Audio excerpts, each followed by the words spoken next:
Bonjour, dans cette vidéo nous allons parler, toujours en Java, des tableaux, mais des tableaux dont on va changer la taille, enfin plus exactement, dont le nombre d'éléments qu'ils contiennent peut changer.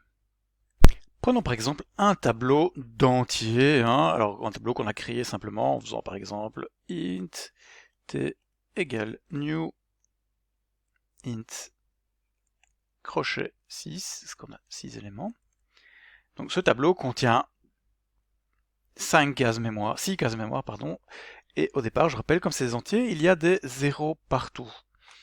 Alors, la taille de ce tableau, si on fait t.length, eh bien ça c'est égal à 6. Maintenant, ça c'est le nombre de places disponibles dans le tableau. Supposons qu'on commence à insérer des éléments dans ce tableau. Par exemple, je veux placer un élément dedans, je dis tiens, par exemple je mets 5 ici dedans. Maintenant ce tableau contient un élément. On peut dire quelque part que le nombre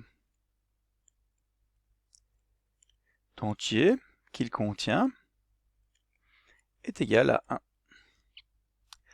Ensuite, je vais placer un deuxième élément, par exemple, je vais me dire que, je mets moins 3 dedans. Ok, maintenant, mon nombre d'entiers, il vaut 2. En petit dernier, je vais mettre ici, par exemple, je vais mettre 4. Ok, maintenant, mon nombre d'entiers dans le tableau est égal à 3. Alors, ce nombre d'entiers, c'est en fait le nombre d'éléments qu'il y a dans le tableau. Alors, on peut appeler ceci la taille logique.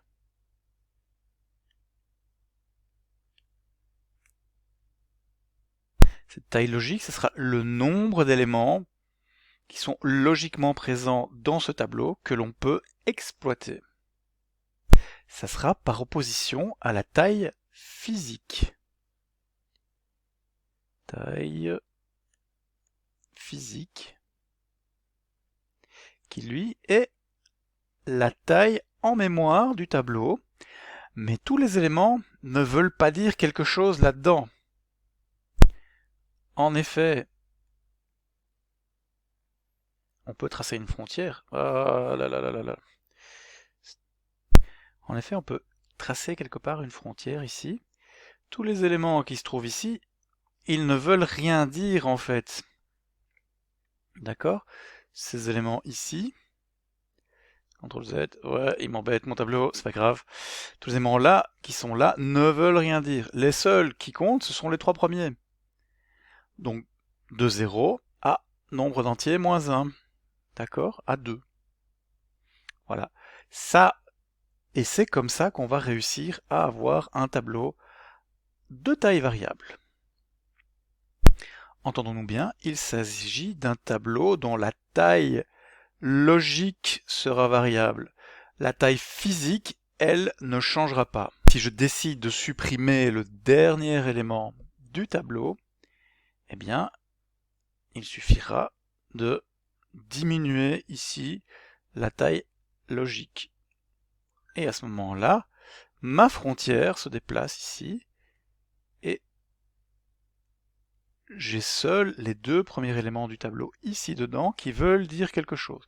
Tous les éléments après ne veulent rien dire. Donc la taille logique, en fait, ce sont les éléments qui vont de 0 jusqu'à... Enfin, les éléments logiques, c'est 0 jusqu'à la frontière qui est jusqu'à taille logique moins 1, vu qu'on commence à 0.